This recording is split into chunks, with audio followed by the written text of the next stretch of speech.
Hey y'all! I just wanted to make a little header video for this because coming up soon you're going to be seeing me ranting about hair, and I did want to tell you that all the products that I talked about in my rant I'm going to be putting in the description box below. And I just pray you all have a happy hair journey out there. Many blessings into you all. Y'all take care. Bye. Hi, I'm doing something different these days. I got a mic, so we'll see how it works out. We'll see if it improves the quality of the audio. But I wanted to give an update about my life. So today is Sunday, March 8th, 2026. Hi, my name is Tamar Daniel, and I want to say thank you so much for joining me. I wanted to give an update about my hair regimen and some things that I've learned. So, when I was a little girl, I guess all my life, I was born with eczema, and it was so bad when I was a little girl. I would estimate more than 90% of my body was covered with it, and doctors would tell me that my skin would be forever scarred. Look at me now. My skin is not scarred. But at the time when I was a little girl, I was like, I guess I'm going to have to deal with scars for the rest of my life. But one thing I learned is that this body, it is so wonderfully malleable. Nothing is ever set in stone. Nothing is ever completely calcified. And if it becomes uncalcified, man, it can be recalcified if that's what it's meant to be. I learned that this body is so phenomenally and wonderfully made in the Lord God's image. It can heal from anything.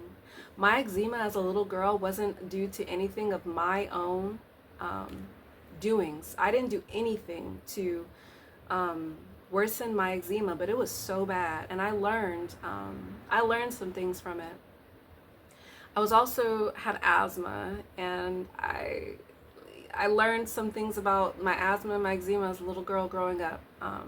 Grew through a lot of pain and suffering. And I say this because I want to update y'all about my hair regimen and my hair journey. So I'm so in love with my hair regimen and my hair journey. My hair is growing out. I went bald again about 7 months ago at this point, and it is growing. During this hair journey, I have learned some things about my scalp, which is something that was my goal, one of my goals for cutting my hair. So this is gonna be kind of just like conversational. So if you sit and you roll with me, thank you. And if you don't, that's cool too. But through the years, I learned that my scalp does not like coconut oil at all, nor does it like castor oil. And I thought since I personally love olive oil, I never thought about it not liking olive oil, but I also do think that my scalp is sensitive to olive oil. And I think it's because like I have scalp eczema, and I learned that seborrheic dermatitis is scalp eczema. And so since I have eczema on my skin, it only, it makes sense that I would have eczema on my scalp. But I always thought that since I didn't have dandruff, I never had dandruff flakes. I always thought that because of that, I didn't have scalp eczema. But honestly, my skin eczema doesn't flake like it used to either. And so I wonder, like, when I was a child and my eczema would flare up, it would flake like, scalp dermatitis. But I have learned techniques to control my eczema to where it doesn't flake at all, and I can really handle an outbreak. But when I was a child, I would have outbreaks on my skin, and my hair would fall out. And as a grown adult, when I realized that, when I have eczema flare-ups, my scalp gets really sensitive too. And so a lady recommended me try Nizoral shampoo for seborrheic dermatitis, and she was the one who told me that it's scalp eczema.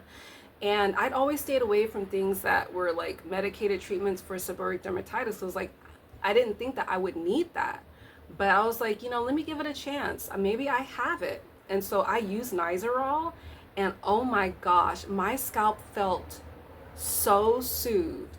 Like, some people talk about it being drying, but it's not drying at all for my hair. My hair loves Nizoral shampoo. My scalp loves it. And something that I have, like, I gotta be honest, I've struggled with finding shampoos that my scalp likes. Like, excuse me. I'm drinking some coffee right now, so, and I'm talking a lot, so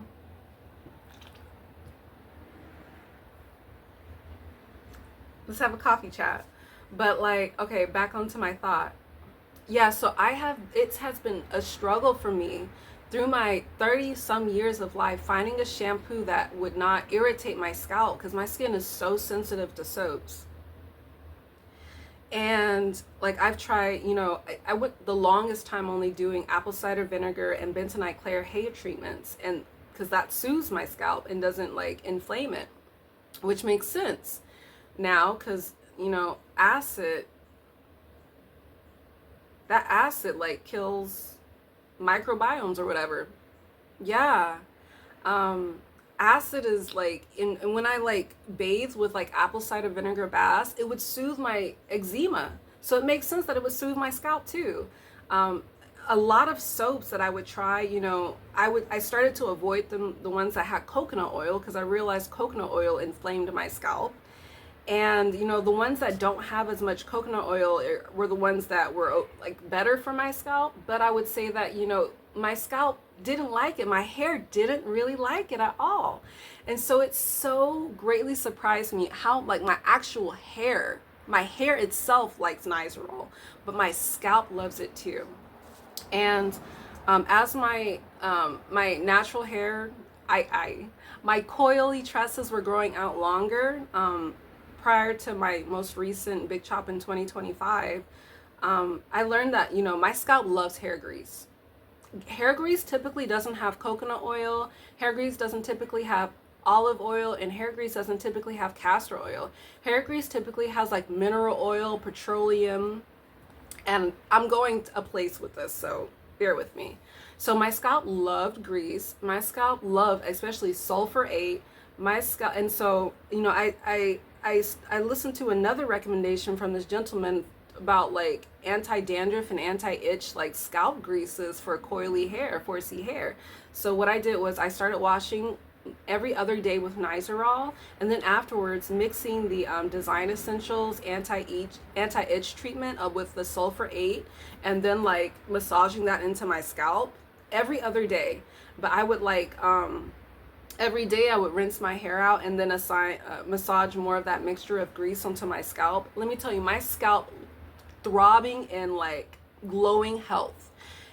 If you have sensitive skin, a sensitive stomach, a sensitive anything, you'll understand me when I say what it feels like when your body doesn't like something. It throbs in pain. But because it's so sensitive, when something that it likes comes upon it, it throbs in pleasure. Like my scalp loves Design Essentials, Sulfur 8, and Nizoral. And I wanted to share that because I learned that seborrheic dermatitis is kind of like a yeast infection of a particular yeast. And that yeast loves, bear with me, that yeast loves coconut oil, olive oil, castor oil, all of those types of oils. But you know what it doesn't feed off of? Bear with me. That yeast doesn't feed off of grease. That yeast doesn't feed off of jojoba oil. For whatever reason, jojoba oil is an oil that it doesn't like. It doesn't like, what was the other oil that I really love? Mineral oil, petroleum. Those are the things that are in 4C hair greases, right? So everything that this yeast does not like is what's in like traditional 4C hair greases when you grease your scalp. But all these oils, coconut oil, olive oil, castor oil, those oils that feed that yeast, they're predominantly in 4C hair products. And you want to know something? What runs in black people? 4C hair, but also asthma and eczema runs in families of 4C hair in black people. So like, I just want to be honest out here. I didn't really connect the dots of my scalp eczema like flaring up because I didn't have I didn't have the flakes of dandruff. And that's because I have learned how to control my skin eczema to the point it doesn't flake. Like I have an eczema breakout right here. It's not flaking at all. Like I'm handling it, but there's still something going on inside of me that my body doesn't like, whether it be stress or something that I'm eating or something in my environment. I'm still like trying to figure out specifically what triggers it. But I know how to handle it. So in handling on my skin, I feel like I handle it on my scalp to some extent, but not to the extent that it like doesn't harm me. But so it's there, but I don't notice it. And it's been there probably for I don't know how long. But I really wanted to share this for my other coily sisters who have sensitive skin, who has like family histories with eczema and asthma. Like you might have seborrheic dermatitis, but you might not know. And I like this is just me like talking, but I have tried these products for people with seborrheic dermatitis. My hair and scalp love it. There's another soap I tried, Harry's extra strength anti-dandruff shampoo and conditioner. My scalp loves that. And so if I go like a few days without doing the Nizoral, like I'll use that on my scalp to wash my hair, and my hair and scalp love it. I don't even need to use the traditional conditioner anymore because like my hair loves the grease afterwards and it completely coats it. I just wanted to share this because my hair is thriving. My scalp is thriving. It is throbbing in pleasure. I don't have any itch. Like my hair is growing.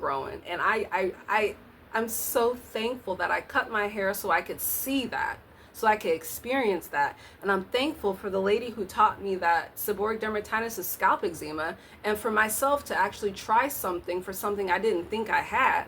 Like, my life is so changed, and I'm really excited to see how this Nizoral journey is going for me. Another thing, when I was a girl, my grandma and my parents would like wash my skin with pine tar soap. I didn't know that pine tar and charcoal were things that were used to control like itchiness or seborrheic dermatitis or even like inflamed skin. So I also like decided to try charcoal gel shampoo from another lady, and like I've invested in like a new type of pine tar soap, and my skin is glowing. Like this isn't even me like what's it called, like being prideful. I'm being honest. My skin is glowing. And I think it's a combination of like the hair products that I'm using that, you know, is controlling my scalp eczema, but also the soap products that I'm using that is like, you know, doing great things for my skin. I gotta be honest, I have a really good diet. I eat good foods, I eat clean foods. I practice a kosher diet, prayers to Yahweh God for letting me know what's clean and what's not clean. So I control what goes into my body, and that's another reason why I feel like my skin glows. Oh, excuse me. I'm excited. Oh, I got a new stand for my camera, and I gotta be honest, I don't know if it's hitting. I might just take this one back and try to find a new one. But oh, give me a moment. I might have to edit this. Okay, yeah, I'm gonna take this stand back, but yeah, so 4C sisters out there, especially if you have a family history of eczema and asthma. I'm talking also to I got nieces and nephews out there, my family members. I was the only one of the five of my siblings that was blessed with the eczema. And so none of them had it. But I mean, they got the genes for it. So if they ever start to develop, you know, eczema, y'all, especially in your hair, y'all, try Nizoral. Try it. Try charcoal soap. Try it. Try the Harry's Ultra Strength anti-dandruff shampoo. Try it. Stop trying these traditional soaps that got coconut oil, that got olive oil, that got what's the other, castor oil. Don't use those soaps because scalp eczema, seborrheic dermatitis feeds off of those oils. Don't use those oils. Use grease. You got 4C hair, use grease with petrolatum, with mineral oil, with jojoba oil, sulfur 8, sulfur 8, or the Design Essentials anti-itch treatment. Like, those are greases. If you have itchy skin, try those, please. And I'm saying this because I know what real skin suffering is. And I know what it feels like to have something that is good. Okay? And I wanted to share that because sharing is caring. Also, I pray that y'all guys are having a happy hair care journey. Happy growing. Many blessings unto you all. I love you all. And I just want you all to have like long, glowing, growing hair. Also, because, can I be honest? I want to be honest. The first time I saw a black woman in person, not on YouTube and not on like TV, on YouTube, not on TV. There's a distinction there. The first time I saw a black woman not on YouTube with waist length 4C hair, I was 27 years old. And that's a shame. I want to tell every little black girl out here, your hair grows. Because I've had people come up to me, try to shame me, saying black women's hair don't grow. I'm going to tell you, little black girl, black boy, black people, your hair grows, okay? Your hair grows. And if you got a sensitive scalp, don't believe these people that talk about your hair grows. Your hair don't grow slow. You just need to find what works for you and stop using these products that are marketed out here by people who don't want to see you thriving and don't want to see you looking beautiful with like waist length, knee length hair, okay? These people they make a lot of money off of your insecurities. People make a lot of money off of our insecurities, and I'm here to tell you, throw that insecurity away. No, people will be like, hair growth is determined by genetics. God has given us all the genetics to be beautiful, fruitful, and glowing and healthy, and have like just represent his glory to the fullest. Okay? If you haven't figured it out, if your hair's not growing, and if you feel like it's not growing fast enough, man, that means that you haven't found what works for you and your DNA. You know? We have lost our generational wealth. We have lost our generational knowledge. So don't let nobody come up here and tell you that you can't be great. Don't let nobody tell you your hair ain't gonna grow. And if you find that your hair is falling out because you stumbled upon something that doesn't work from you, don't let them convince you that it's your genetics that your hair won't grow. And if you find that you got some bald spots, don't let nobody convince you and tell you that your hair will never grow the same again, because your hair will come back and thrive in ways that you won't ever believe. It's gonna thrive, okay? Don't believe these people that tell you that your hair can't grow. Those are lies. The truth is that your hair will grow, and in a way that you can never even fathom, okay? So people who have not seen this type of coily hair, these are coils all the way down to their knees. Look, it gets there, okay? It gets there. Have faith and continue to try new things and stay away from these products on the shelves. A lot of that is just ugh. But, go back to Greece. Try these anti-dermatitis, anti-seborrheic dermatitis type products. And let me tell you, you'll feel the difference. You will. I just want to destroy the lies. I do. I want to destroy the lies. I want everybody to feel like they're beautiful and everybody to be represented. Yes. And I'm going to represent my coils because they're beautiful. God has blessed me with this. And God has blessed some of you all out there too with these coils. And you deserve to feel represented and beautiful. And you deserve to have the knowledge about what works for you. So don't give up. Don't give up. A lot can change in 10 years. A lot can. You are not locked into any type of disease. You're not locked into any type of uncurableness, because things go away. I do not look like I did when I had 90% of my skin covered in eczema. No. And that's why I'm so emphatic about this, because people tried to tell me to my face I would be forever scarred. Nope. That skin gonna heal. That skin gonna heal and your hair gonna grow. Okay? Yahweh bless you. Yahweh bless us all. All right. I'll catch y'all. Y'all take care. That's my sermon. Bye.